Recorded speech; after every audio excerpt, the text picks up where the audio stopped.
Bonjour tout le monde, bienvenue aux vidéos numéro 3, troisième semaine, troisième défi. Alors aujourd'hui, on va essayer notre fameux plat. Je veux vous dire que les gens qui m'ont écrit personnellement et à la suite des publications, j'ai eu des propositions de thèmes, j'ai eu une dizaine de propositions de thèmes, alors j'ai tout embarqué ça dans le plat. Fait que là aujourd'hui, je me permets de prendre un thème. Témascal. J'ai fait le temps d'allumer une bougie juste avant qu'on se parle, puis j'ai pris le temps aussi de mettre un peu de sauge pour vraiment m'ancrer, m'enraciner pour vous offrir mon meilleur parce que quand j'ai décidé de m'asseoir pour faire cette vidéo-là aujourd'hui, parce que j'avais un petit peu de temps devant moi, le cœur s'est mis à me débattre dans la poitrine. Puis j'avais l'impression que pour vous offrir mon meilleur, j'avais besoin de m'ancrer. Là, j'ai fait 2 vidéos.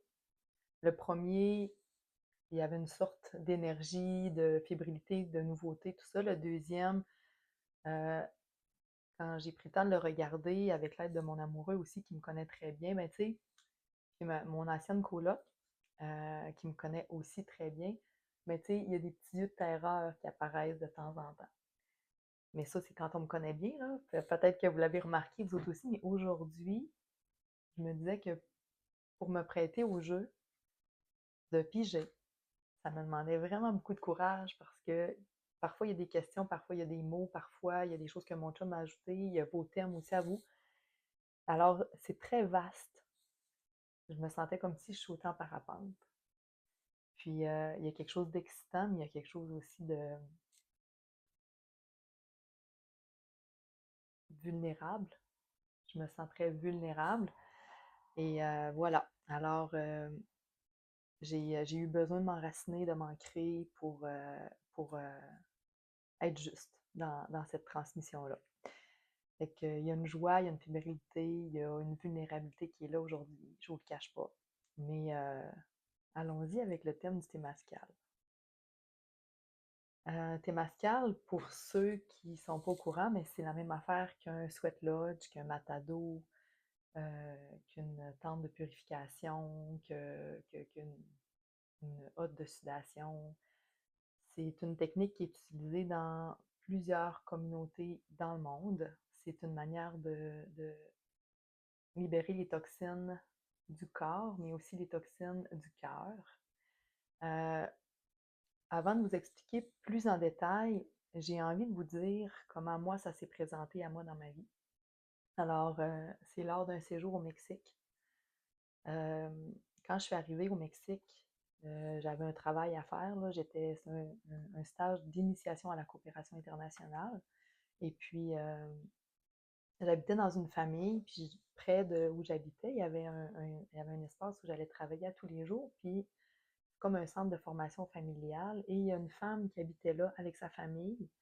Puis elle était comme la gardienne du lieu. C'est elle qui ouvrait puis qui fermait les portes, puis qui s'occupait là, que tout soit en ordre, pas brisé. Ou il y avait une salle avec des machines à coudre, il y avait des endroits pour jouer pour les enfants parce qu'il y avait toutes sortes de clientèle, des familles, donc des hommes, des femmes, des enfants.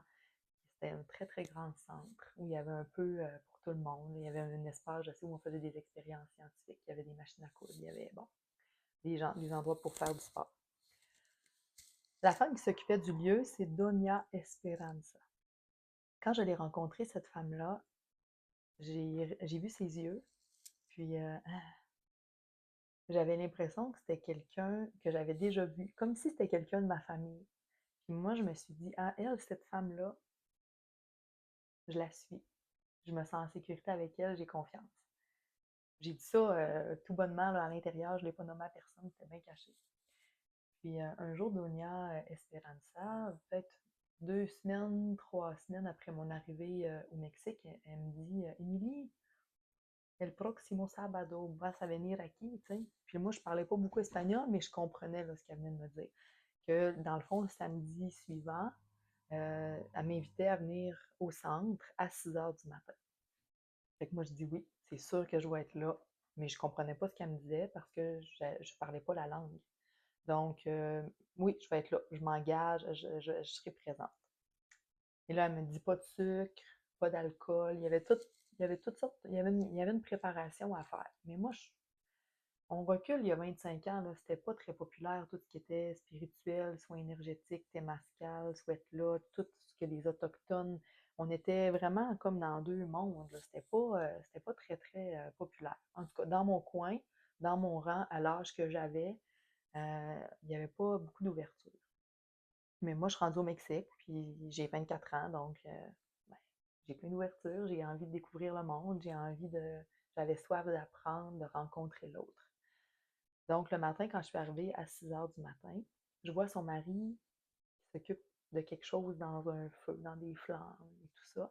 Puis, Doña Esperanza est là, m'accueille. Puis, il y a un monsieur qui est là avec un bandeau sur la tête. Je sais pas trop.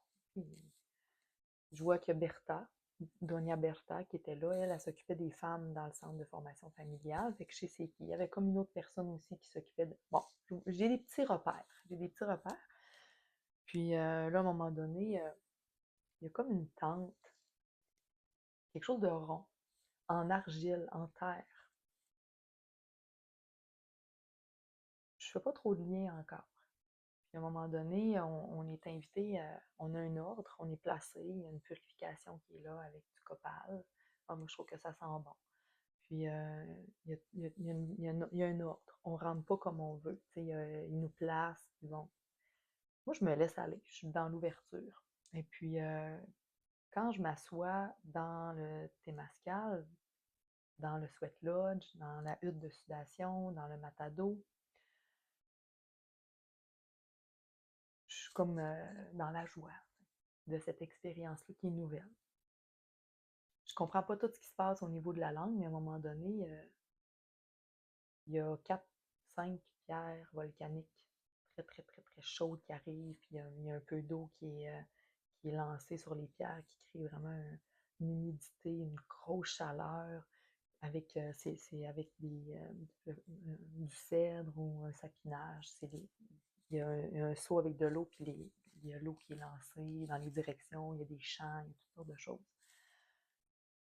Je comprends pas tout ce qui se passe, mais je comprends ici qu'est-ce qui se passe. Et à un moment donné, à tour de rôle, on peut parler. Il y a on, on- on libère notre parole.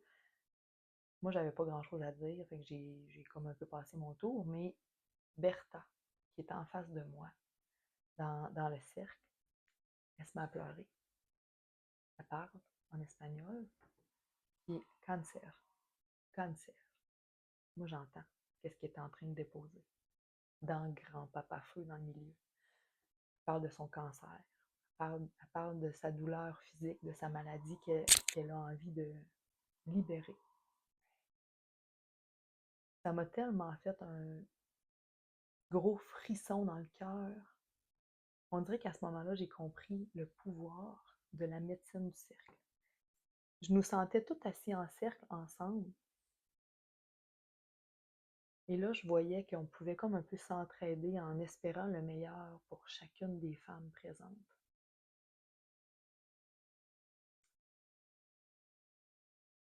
Ça a duré 6 heures. Quand je suis sortie, c'était en plein jour. Je me sentais comme si je venais de renaître, comme si je venais de naître. Je me sentais avec le regard d'un nouveau-né, comme s'il y avait un voile, parce que la lumière était tellement forte. C'était tellement impressionnant. Et après ça, on mangeait des fruits, c'était les meilleurs fruits que j'ai jamais mangés de ma vie. C'est comme si là, j'avais envie de savourer la vie. C'est comme si j'avais eu une opportunité de revenir au monde à ma manière, soutenue par des gens qui avaient une profondeur, puis une grande conscience, puis un désir de comme aller plus loin. Moi, j'ai vraiment tripé sur le Témascal. J'ai vraiment tripé sur cette naissance-là. J'ai tellement aimé ça que j'ai demandé à l'homme qui était responsable si c'était possible d'en refaire un autre. Puis comme j'étais une femme et et c'est moi qui demandais, Le deuxième Temazcal que j'ai fait, je l'ai fait à la pleine lune. Haute énergie, autre disposition. Et là, j'étais son bras droit. Fait que c'est moi qui avait le pupushkumi avec le copal, qui nettoyait les personnes qui étaient là, qui disposaient un peu l'énergie, le cœur et tout ça. Puis c'était un homme qui était supposé de prendre les pierres volcaniques et de les déposer. Puis à un moment donné, ben l'homme, il dit, moi, là, c'est trop chaud, je veux plus le faire. Fait que là, Marco, mon ami chaman, me regarde et me dit, Émilie, t'es toccati di hacerlo. Et j'ai dit oui. J'étais tellement honorée. C'était fait avec des bois de serre. Et là, on prend les grosses pierres volcaniques qui sont très lourdes, puis on va les déposer à une place particulière. C'est une roue de médecine qui est à l'intérieur, donc on honore chacune des directions. On en met une dans le milieu aussi, qui représente un peu le grand tout. Ça, je pourrais vous en reparler un petit peu plus longuement, mais j'avais vraiment envie aujourd'hui de vous parler, de vous partager. Ben, j'avais envie, c'est le mot que j'ai pigé. Qu'est-ce que c'est un Temazcal? Puis juste pour aller plus loin, quand je suis revenue du Mexique, ensuite de ça, je suis allée en Bolivie. Puis quand je suis revenue de la Bolivie, j'ai travaillé dans le nord du Québec à Chisasibi. J'étais coordonnatrice de projet pour Katimavik et j'ai eu la chance de connecter avec des Premières Nations là-bas. Puis on a fait aussi un sweat lodge là-bas. Et là, j'étais vraiment impressionnée de voir que du Mexique, de la Bolivie, jusqu'à Chisasibi dans le nord du Québec, cette même médecine-là est utilisée. Puis après, quand j'ai posé des questions, j'ai compris que la naissance que j'avais sentie, mais le Temazcal, c'est ce qu'il représente. Il représente l'opportunité un peu de rentrer dans la terre-mère et de renaître. J'étais bien impressionnée de l'avoir compris par moi-même sans jamais en avoir entendu parler. Donc aujourd'hui, je dépose ça et ça se peut que je vous revienne pour parler encore un peu plus en détail du Temazcal. Sinon, ce que je vous propose, c'est de me poser des questions ou ça peut être en individuel aussi. Il y a des techniques aussi pour faire des Temazcal maison. On peut le recréer quand on fait des soins rituels mexicains rebozo. J'aurai la chance de vous en reparler, c'est dans le plat, dans le bol. Mais on peut refaire un peu ce concept-là à la maison. Puis voilà, je vais m'arrêter là pour aujourd'hui. J'ai largement dépassé le temps, mais j'ai décidé que j'allais pas essayer de me restreindre à 2 minutes parce que c'est impossible. Ce que je vais faire, c'est que je vais placer les vidéos probablement sur une chaîne YouTube. Ça va être plus facile à aller voir le contenu, tout ça, ça va être mieux géré que sur Facebook. Là, c'est une vidéo de 13 minutes que je viens de vous faire. J'ai vraiment pas vu le temps aller, ça m'a paru 2 minutes. Donc, je ne vais pas m'excuser d'avoir pris autant de temps parce que je ne pouvais pas l'expliquer de manière plus courte et j'ai déjà restreint dans toutes sortes de techniques et tout ça, mais c'était vraiment pour vous partager moi comment je l'ai vécu la première fois le Temazcal. Puis on pourra aller plus loin un peu dans les interprétations, dans les symboliques, mais pour aujourd'hui, grossièrement, voilà comment le Temazcal est venu à moi lors d'un séjour au Mexique.